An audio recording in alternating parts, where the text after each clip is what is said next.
The hell?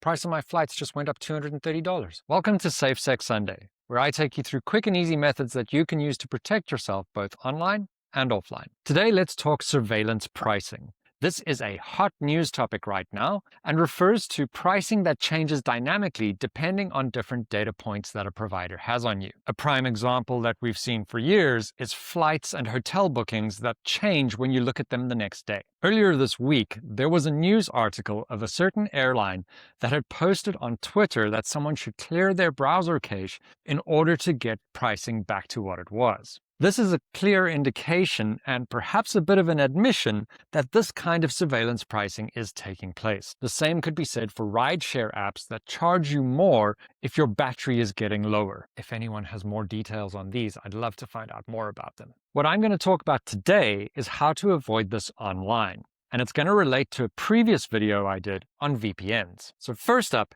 is to use a VPN. A VPN protects your privacy by hiding your actual home address, as it were, for browsing the internet. Go check out the previous video if you want some more detail about that. I generally recommend Proton VPN, though Malvad VPN is also a strong contender. The next thing to do is to use Incognito browser windows when you are searching for prices. Also, head to a competitor's website and anchor the pricing for yourself that you know what you're looking for. Now, something I'd like to tell you is to not be logged in when you're looking at the pricing. But when it comes to purchasing, sometimes it may be beneficial to be a client and be logged in. I've had it before where the pricing that I get when I'm logged in is way better than what I saw when I was logged in with an Incognito browser window. Be this a loyalty discount or the fact that I'm logged in, I'm not sure, but it's worth noting. Only do this though when you are ready to purchase, because you don't want that surveillance model kicking in again. This is also not to say that every provider or flight or hotel out there is going to be subject to surveillance pricing. However, you can use these steps to be safe rather than sorry until such time as we have some regulation or something governing it. The last thing I do is I use a private browser or privacy plugins when I do this kind of shopping.